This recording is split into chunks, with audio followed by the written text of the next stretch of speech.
Episode 37. Do you know what's funny? I've never listened to one of our podcast episodes back. So Marvin could be doing fucking nothing and just uploading it and not doing all of this sound shit that apparently he does. I told you, I don't think Marvin's a real person. Yeah, and to be honest, I'm trusting Holly's word because I get Holly to, double check the work Marvin's doing. And Holly says, yeah, it's all good. And because the conspiracy theory is Holly is Marvin. Yeah. She could be having our pants down here. Have you ever seen Marvin and Holly in the same room at the same time? I can't say I have. Exactly. My pen. So Marvin could be a figment of Holly's imagination. And we're just paying her to do nothing. She just actually uploads the raw fucking file. We won't bloody know. I've got a bloody good feeling to go and check it now. So, anyway. You've had a load of anything? No. I went for one of the biggest shits of my life today. Nice. It feels amazing after. When you have big shit like that, it definitely scratches your male G-spot because there's something just so good about it until it comes to wiping. Then it's not fun, especially a hairy man such as myself. Yeah, but then it gets crusty and itchy.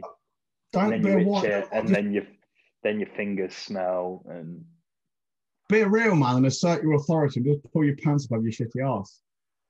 Assert your dominance. I want to get a bidet. I'm going to buy a bidet. You mean a bidet? A bidet. Bidet, yeah. A bidet. Bidet. A bidet. Bidet. A bidet. A bidet. I'm actually going to get one of those little cadets. I know, even better. Look, mate, save your money. Save your money. Just buy a dog. They'll lick any fucking thing. A dog won't tell anyone. If I do get a cadet, then they might tell someone. Yeah. But yeah, I always had a lot of firewood delivered. It's quite good, actually. I mean, you got to love the fucking internet, right? Buy a big fucking pallet full of firewood on Monday afternoon, lunchtime-ish, and it's delivered today, just now. Even brought it up to the fucking... I didn't expect him to come up the farm track, because a lot of people won't. He even brought his fucking great big truck up to the house and dumped it outside near the car. Fucking brilliant. That's pretty impressive. I'm pretty impressed with the internet today because I've had a HelloFresh box delivered. So just meals for the week and recipe cards and this, that, and the other.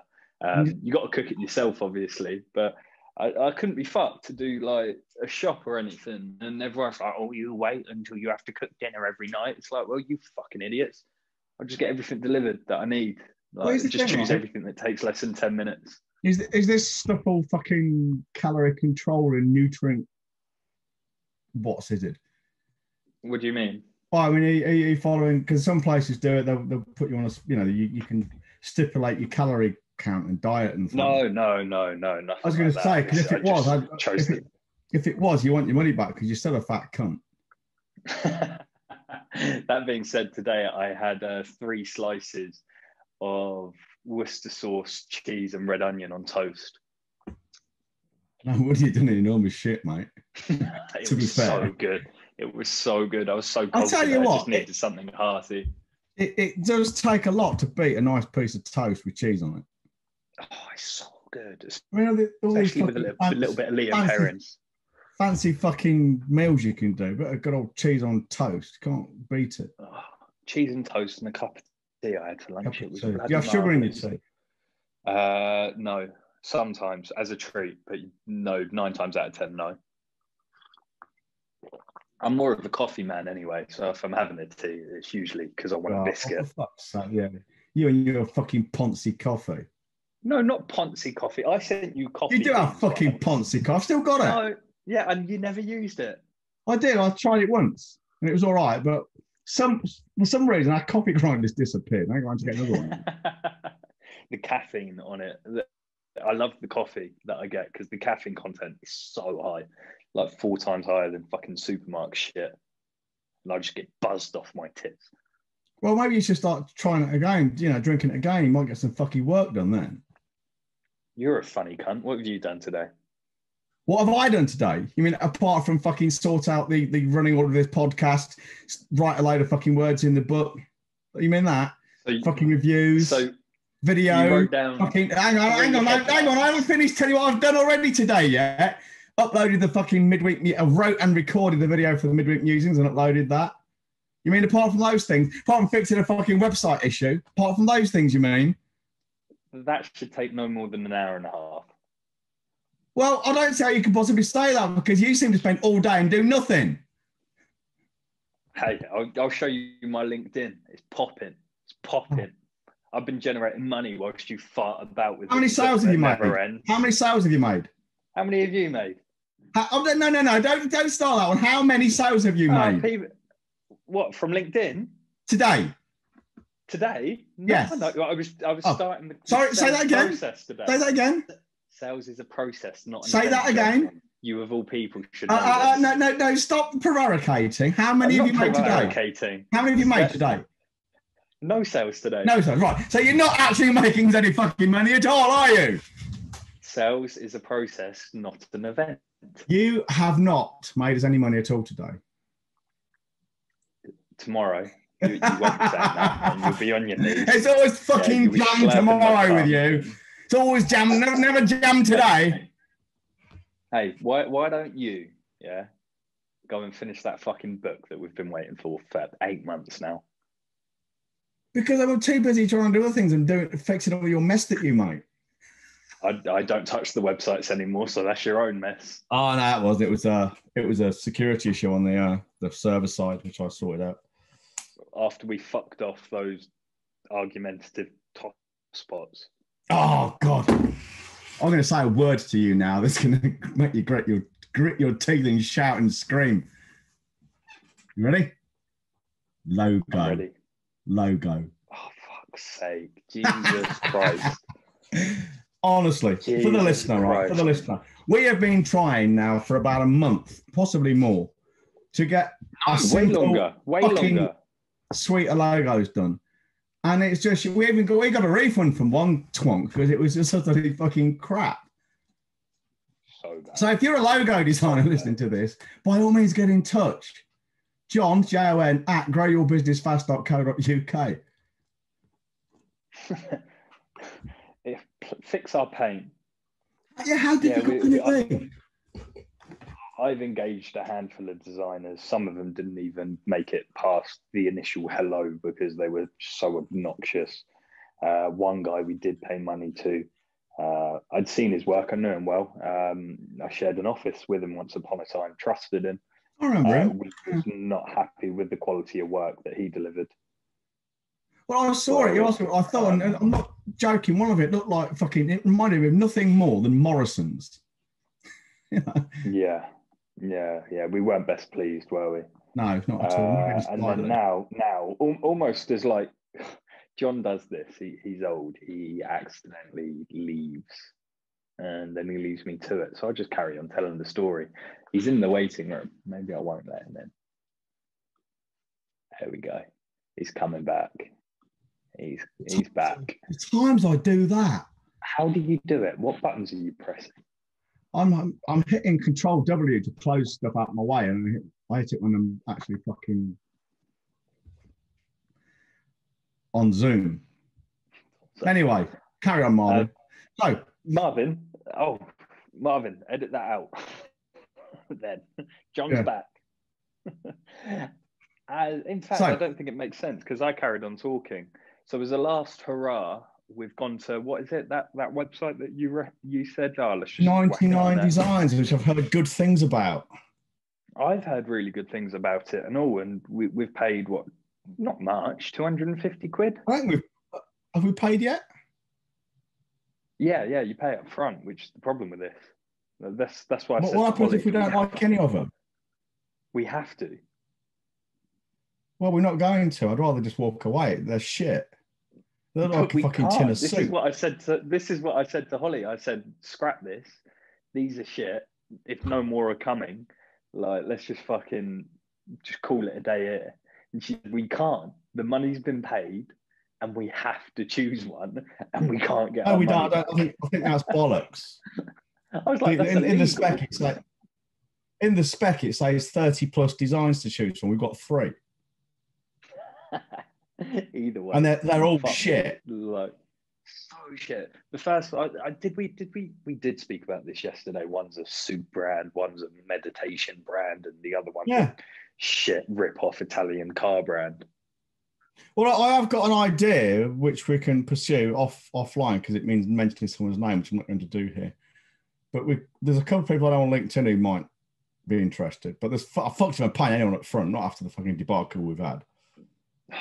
I'm inclined for me and you actually, not because it's our fucking company, me and you to put our heads together and just sketch something out and then put it on a site like fucking Upwork and just say to someone, make this look professional and in the appropriate things, because then at least it will look good, or we will think it will look good, because everything I've seen so far has looked like shit.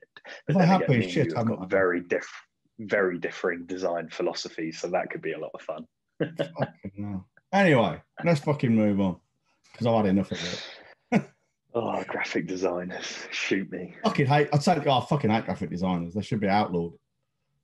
And the thing is, we've gone high end, we've gone low end. You know, we've paid fucking over $1,000 on one of it, and we've gone low end elsewhere, and it's just been the same terrible experience across every price point. Yeah, absolutely. I would go so far as to say, dire as they fucking well are, those ones we got from 99 Designs are better than the shit that bloke turned in. Because that was just beyond the fucking pale. It seems like we paid 20 quid for the fucking logos and 1,280 for the fucking PDF that he put together to demonstrate them to us. Oh, God, that PDF was hilarious. What are builders like? Bricks, wood, and dirt. Roofs. Fucking hell. Oh, what the fuck is wrong with people? Honestly. Anyway, so, which actually segues nicely into what we want to talk about today, like why people don't buy. That does segue perfectly. You know, the reason we haven't paid for any of the designs yet is that the pain of actually changing and having those goddamn awful fucking designs is actually much more painful than sticking with the shit we've got that I threw together with a crappy fucking font and Photoshop. Yeah, and that shitty stock image that I slightly manipulated as well. We're still using that in places. Well, yeah, because it's better than anything else we've seen. It is that fucking tutor. Yeah, I know it is. Yeah, you know, that's the embarrassing thing. Now the thing is, people won't change. Seriously, people won't buy, and because the pain of buying, the pain of the change it requires, whether it's large or small, is greater than the pain of staying the same. This is really fundamental. And I remember, I mean, some people listening to this, if they've been following my work for a while, they'll know about my Fats John moment. For those who don't, probably just over 10 years ago now, it got to the point, I mean, I'm 5'4" and 7/8", just under 5'5".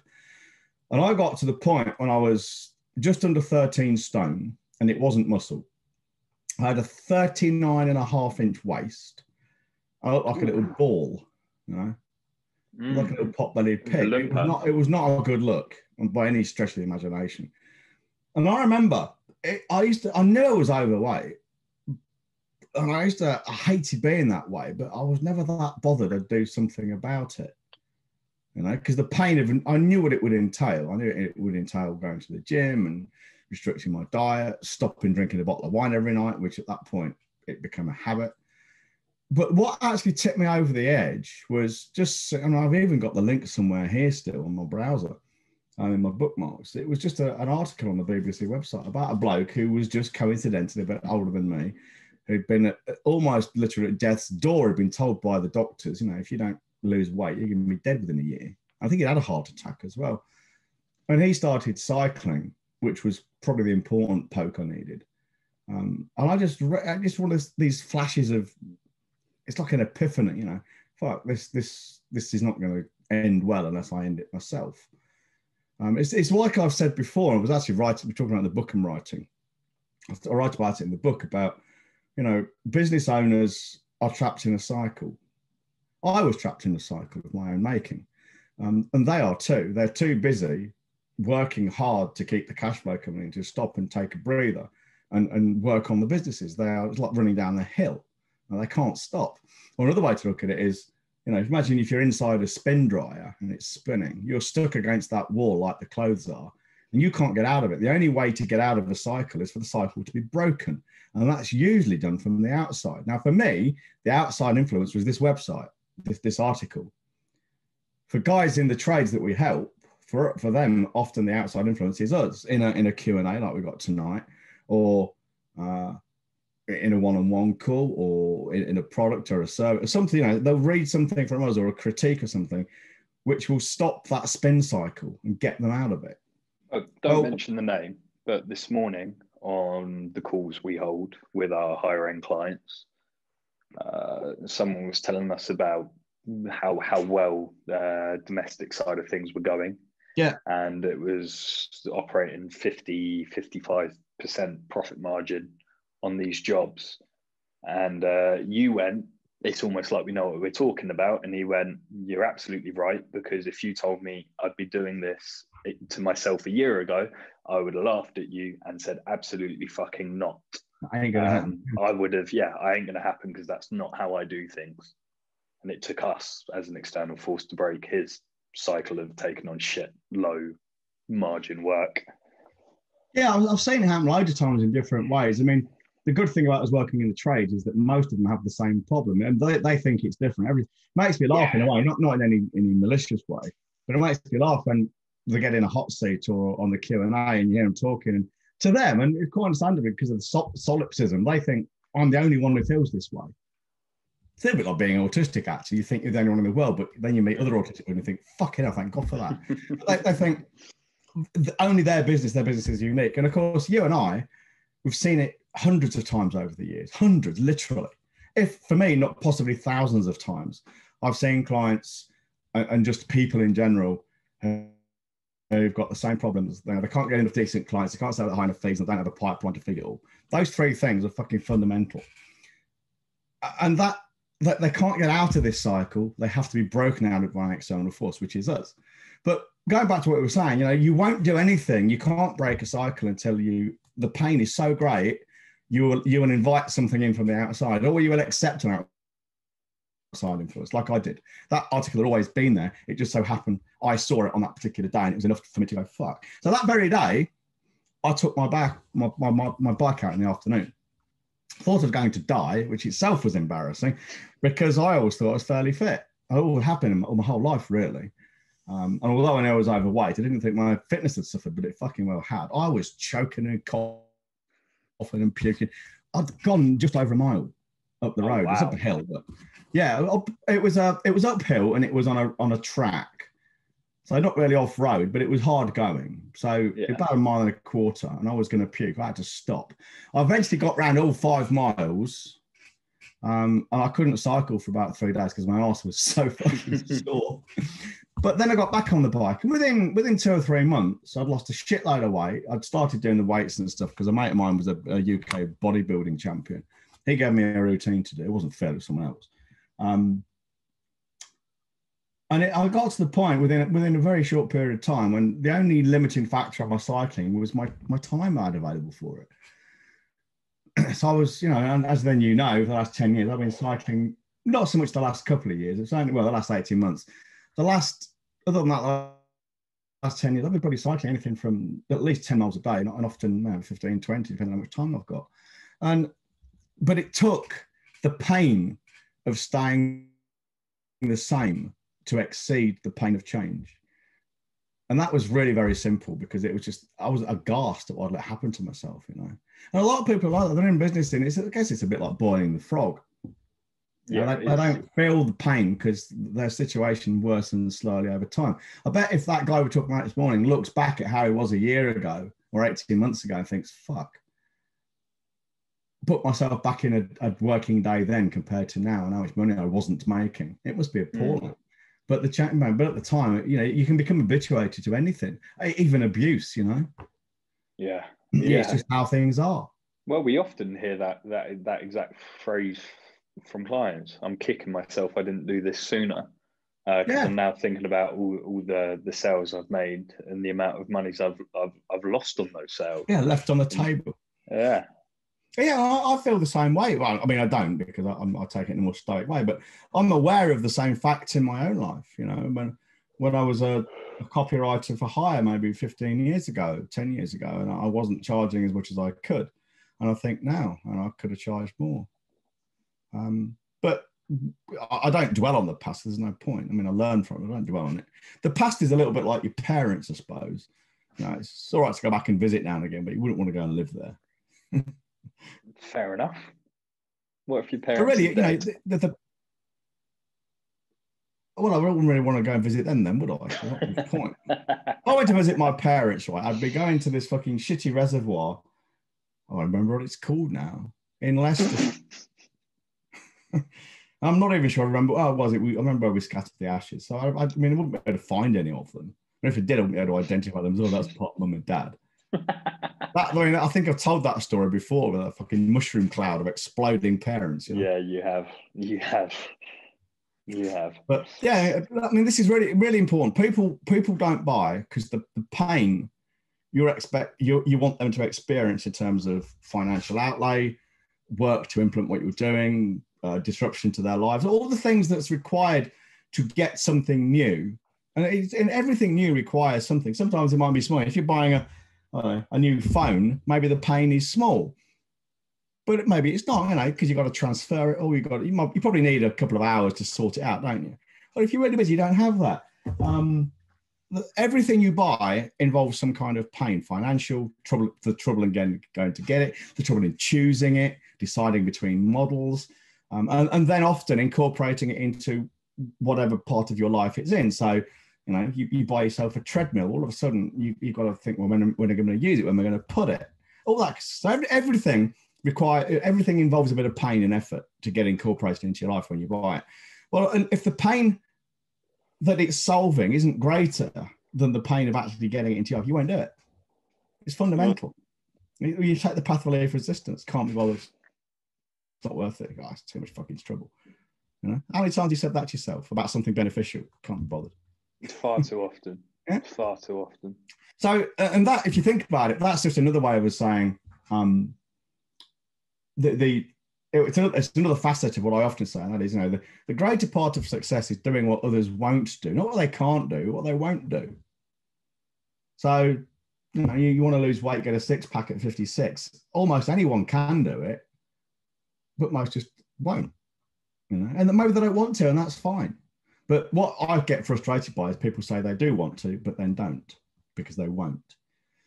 Great quote from Arnold Schwarzenegger. His biography, by the way, is it Total Recall? It's the name of the film, isn't it? No, this film, yeah. Yeah, I think so. I think that's the name of his biography too, autobiography. It's a really good read. It's a really good read. But one of the things it comes out of that is people used to say to him when he was Mr. Olympia, you know, massively muscular and the rest of it, oh, I wouldn't want to look like you. And his answer to that was, don't worry, you won't. Yeah. You know? Now, I genuinely wouldn't want to look like him, but I also wouldn't be prepared to put in the work if I did want to be. Because that kind of commitment is a lot more than I'm prepared to give it. So just think of this, everyone listening to this. You know, when you're trying to sell something to someone, think of what you're actually doing. And don't get frustrated if people aren't ready to buy yet. And another thing I would say is, moving into the second point I want to make, is they won't buy until they're ready to. This idea that you can convince or compel people is just it's false. I get very frustrated with copywriters who, especially when they're selling how to do copywriting products, how to write copy to compel your readers to buy. They're lying. They're talking shit. They are absolutely flat out lying. If they could compel anyone to do anything, they wouldn't be selling $19.99 ebooks on Facebook. They would be selling $1 million yachts to Arab sheikhs if they could compel it. And their copy is so uncompelling, I've not bought anything from them. So, make of that what you will. So anyway, if you want to sell something, there's three things you need to do. All right. And this isn't a kind of sales, how to do a sales pitch, but it's kind of a bit of a meta level. It's three things to think of. The first is identify a problem. Now we just talked about pain. Well, what pain are you solving? Because we only ever sell anything if it's to solve a problem or cure pain. Same, two facets of the two sides of the same coin.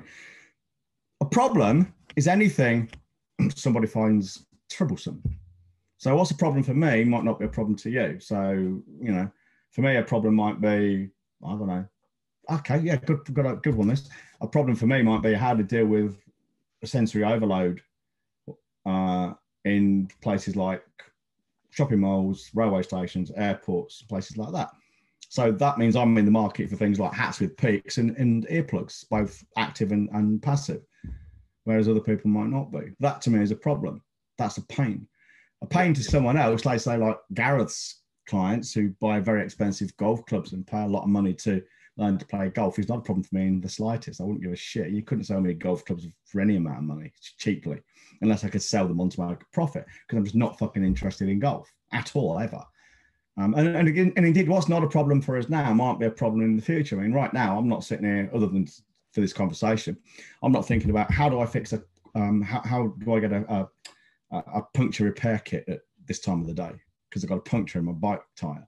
But you can bet your fucking bottom dollar, if I was out cycling and all of a sudden there's a fucking blowout, as it happened before, I'm suddenly interested in how the fuck do I fix this puncture? So, things change. But no one will buy anything unless it's to solve a problem. And the problem's going to be great or small. They can change over time. They change between people. And then indeed, in the same person, they can change its severity over time. But no one buys anything unless they actually want to. And they always buy it to solve a problem. And you can't compel or bore anyone into buying anything or even convince them. That's just not possible. When I say it's not possible, it's going to be so vanishingly rare, you're wasting your time trying. There's easier ways to do it. Second thing is, once you've done that, is twist the knife. All right. Often it's as simple as echoing their own words back to them. Like the graphic designer, the photographer and her husband, the plumber, who said to me, our problem is we're not making enough money to get shitty clients and we don't know where the next sale's coming from. The classic three. Okay. And the result of the consequence of not getting that problem solved is we're going to have to move back in with my mother, which is my husband's mother-in-law. Can you imagine the pain of that? Seriously, I mean, that's just fucking agonizing. Oh, the thought of it might give me fucking shivers. Well, when I had the sales conversation, I capitalized on that. Of course I fucking did. They've just told me what their worst nightmare is. Why would I not say back to them, well, okay, so if you don't do this, there's a good chance you're going to move back in with your mother-in-law. You've already told me this. Is that what you want? No. Well, there's nothing sleazy about that. It would be sleazy if I just made it up. Yeah, that would be sleazy. It would be sleazy if I then started saying, and what about your poor children, that kind of thing. But there's nothing wrong. Oh, seriously. That would be sleazy. But there's nothing wrong. If someone's told you what their fears are, there's no point. There's nothing wrong in reminding them of those fears. Yeah. You contacted me for a reason. You just told me, well, let me remind you of why you contacted me. Yeah. No? So you twist the knife and then just offer them the solution. As I've already said before in previous episodes, if you understand their problem, you show them you understand their problem and their pain, which is kind of what you do when you twist the knife, because you dig into it, literally and figuratively.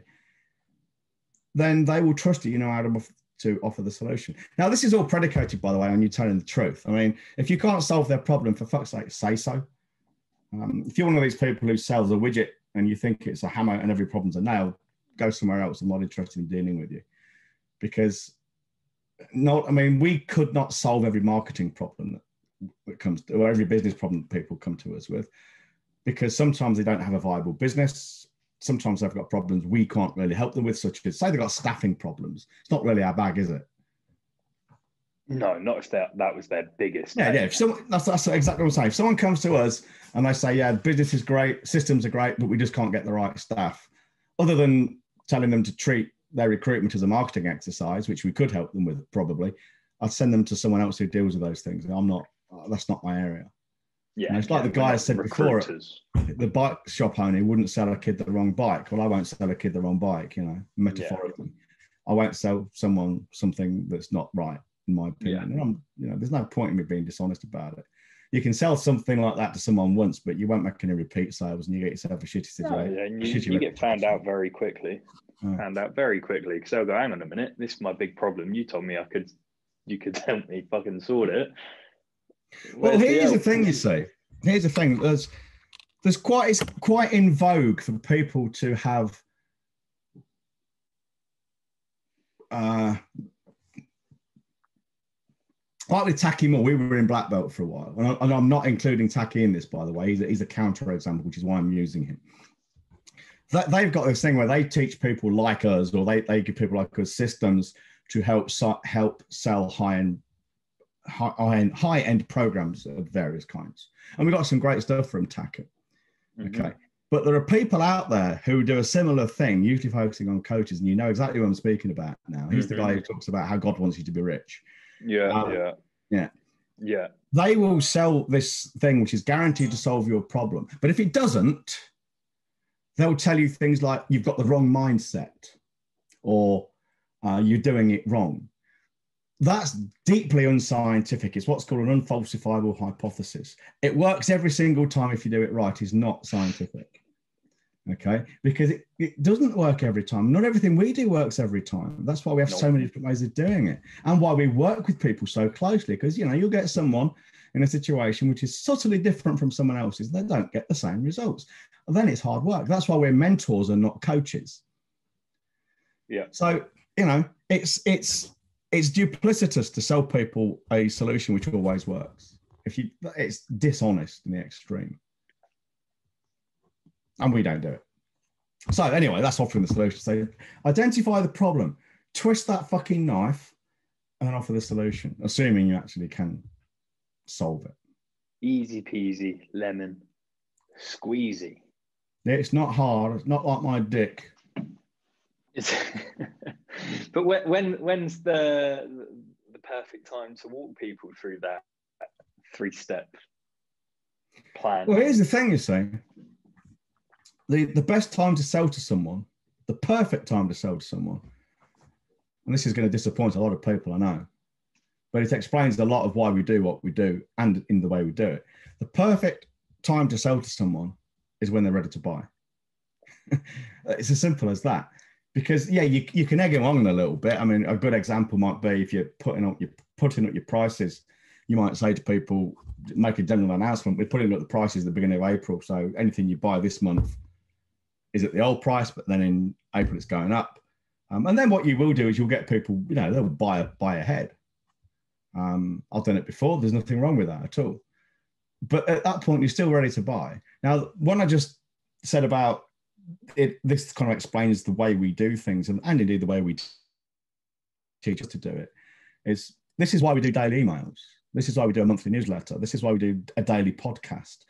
This is why we do stuff relentlessly and repetitively. And don't worry too much about the individual performance of any given episode, email, sales letter, newsletter, or anything else. Because it's we know, say out of every 1,000 people, out of that 1,000 people who might see it every day, they don't watch everything every day. But if they did, it may be that on any given day, only 10 of them will want to buy. But it would be a different 10 every day. So we have to get in front of all 1,000 of them every single day. So the morning, Fred wakes up in the morning and he thinks, fuck, another long week on the building site. I'm going to do something about this week. I've got to do it this week because otherwise it's going to kill me. Well, just found out the wife's pregnant again. So 9 months, I've got to get this fixed in the next 9 months because then the baby's coming and I want to be at home by 5 o'clock every day. On that day, the person who's been in his inbox every day for the last 5 years with a fucking relentless message on marketing, he's the guy who'll get the business. Now, I remember my last event I did in November 2017 was the attitude adjustment. I think it was one of my best events. Everyone who went to it was my best event, and it was woefully unsubscribed because it's not sexy. It's not social media marketing or TikTok or anything else. One of the guys who turned up paid me $2,000 for a ticket. I think it was a $2,000 event. He came along. He'd bought from me once in, at the time, 4 years. And he'd paid 20 quid for a book. He'd been on my list, he'd been in my emails most days, and he hadn't bought anything until that day he woke up and thought, fuck, this is just what I need. And he came along. Well, that's how it works, you know. You'll get people pop up and buy things from you when they are ready to buy. Vegard, remember Vegard? Yeah. He didn't join Elite for something like 2.5 years, and he kept saying, I am going to join, but it's not ready yet. And the reason he wasn't ready was because he had a baby. Well, his wife did anyway. His wife had a baby, and he says, I don't want to leave her with a young baby at home while I come to the UK Ireland for effectively a week's traveling. So he waited. And when he was ready, he bought. You know, so people are ready to buy when they're ready to buy. So go back to what I said a minute ago. These complete fucking douchebag cockwombles who say, oh, you can write copy that compels people to buy, you know, forces them to put their hand in their pocket to pay. It's this bullshit. They are lying scumbags. They really are. Or salesmen who are so pushy, and it's just that continuous high pressure sales with endless discounts and just lies and deceit. It's just like, you don't realize what you're doing to your price, your reputation, your future sales, your refund rate. If you just wait until they're ready to buy and then you deliver a world-class sales experience, everyone wins. Yeah, absolutely. I mean, do you remember that guy who's in the same line of work that Tacky's in? He's kind of named after a kitchen appliance. Yes. Yeah. How his stuff is always $6,000, but today it's 1997 for today only. Yeah. I bet if we were to Google it now, I bet it's still 1997 today. Oh yeah, absolutely. That's 1,997, by the way. You know, he still this thing and he says it's 6K, but just for a limited time, it's on discount to 1997. And I actually emailed them about that and said I don't understand, because they got in touch, you know, as they do their sales process. And you know the bullshit excuse they gave me, oh, it's an old page, we haven't got around to changing it yet. I said, but this is 3 weeks ago, you're lying. Oh man. And the irony is, from what I'm aware of, his stuff is really good quality as well. It's a shame because he doesn't need to do it. He's super smart, super good stuff. It's just, that's what I've heard. Yeah, I've never seen it myself, but I've heard that his stuff is top quality, better than the other Jesus wants you to be a rich bloke. Miles better. No, he's the sort of guy where I wouldn't want to buy his course. I'd want to pay him as much money as possible to spend a day with him or join a mastermind. If I could get over that sleazy tactic, because things like that for me are hard to get over. He's 100% wired up like you, John, to be honest, without the morals and principles. Yeah, he just sees numbers, and he is very, very fucking good at manipulating those numbers.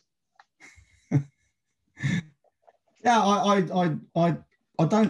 think what it is, I think people like to see the short-term gain. I always play the long game. No, I've always got my eye on the long. I mean, this is like even some of the things I would say we fundamentally disagree, but some of the times we disagree on tactics or strategy in our business. I think sometimes it's because I'm thinking longer term than you. Perhaps. I mean, it's not a huge issue, but just sometimes. I mean, I've always got my eye on not necessarily recruiting new members into foundations and elite, but keeping them when we've got them. That's far more important long term. That's almost by design due to our job roles and responsibilities. And if we're not having that tension every now and again, we're probably doing something wrong.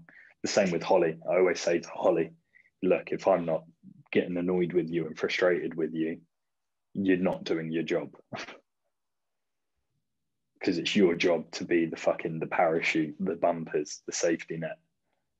Much as it is your job to look after the long-term integrity, I'm here to try and just be a tactical wizard and tweak all the knobs as fast as I possibly can, like a crackhead, twerking to get his next hit of meth.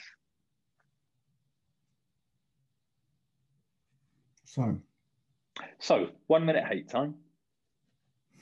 I suppose. I haven't got you sufficiently riled up. You're just a dumb cunt thinking long term when you ain't got long to live. You fucking wanker. You fucking wanker. I'm not an idiot, mate. I put the fucking geezer isn't closer to death on the long-term strategy to look after me. Joking aside, getting older it fucking sucks, you know. I'm 56. I don't believe it. I know it's true, but I still don't believe it. 56. I can remember like it was yesterday, Tuesday, you know. Oh, it was, wasn't it? No, seriously, I can remember it being like it was yesterday.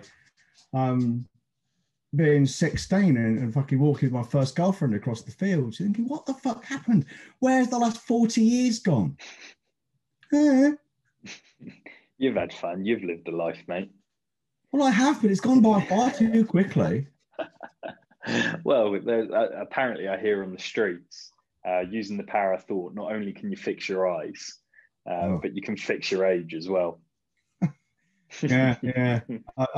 Just please don't, you know. Age is just a number. No, it isn't. There's so many veiled digs and jokes in this podcast. People wouldn't believe it. There's at least 2 million of them. There's one thing to be grateful for. No matter all of them, and I've made a lot of mistakes in life. 2 million. I haven't made 2 million mistakes. I don't owe anyone 2 million quid. That's going to be fucking. Very on unfold. It's today, I think, his webinar. It is 5 till 7. I don't know. I won't be on it. We'll be with our clients on a Q&A. Perhaps they won't be on the Q&A. They'll be on his webinar. Imagine no one turns up. Well, I mean, people have asked me, am I concerned about this chat? Just no. Not only because I don't think it's particularly effective or very good, but it's just a different model. It's like it's like comparing, say, McDonald's or a fast food joint with a high-end restaurant, whereas we're the high-end restaurant. You know, he will do as good in the sense that he will actually prep people for the dining experience of going somewhere better. I'm not saying what he's doing will be bad. I'm not saying that at all. I mean, it will help people, I'm sure. Yeah. But he won't give the same experience we do, and he will prep people who will go through him and say, "This was great, but I want more." No, people will go to him to have their beans on Weetabix, and then they'll come to us for their filet mignon. Yeah, absolutely, just like that. So, good luck to the guy. I'm looking forward to seeing how it pans out. I hope he does well, because the better he does, the better we'll do, because he'll just feed people to us, even though he doesn't mean to or want to. Yeah, I can't remember the phrase, but something about.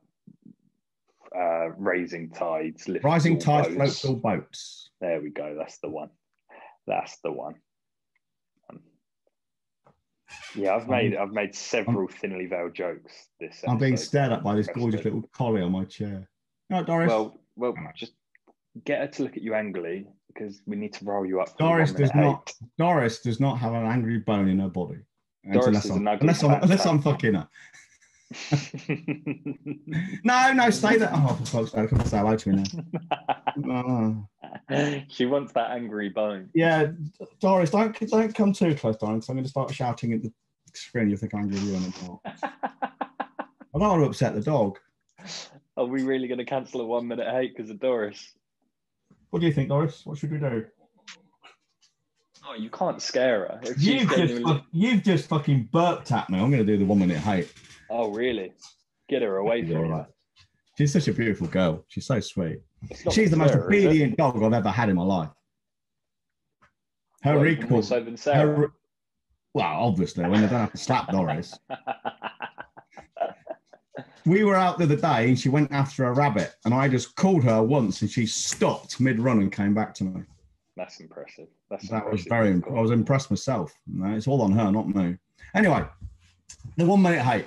People with a fucking entitlement attitude. And I'm particularly thinking about autistic people. Not all of them, obviously, but some of them. Enough that it's fucking irritating to be associated with them.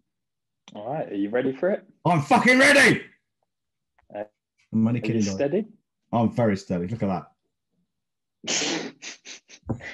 For those on audio only, John made an awful joke where his hand was shaking when he did that. And that's why you should watch us elsewhere. Anyway, hey Siri, start a timer for 1 minute. 1 minute. Right. People with an entitlement attitude. That is, they somehow feel deserving of and entitled to your services, to your products, to your attention, to your goodwill.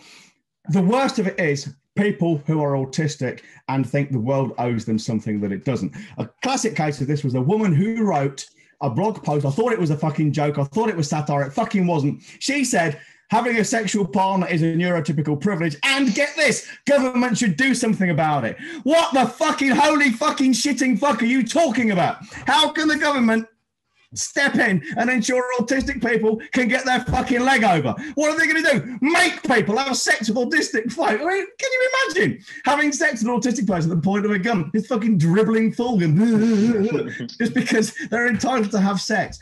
You are entitled to 3 things in life.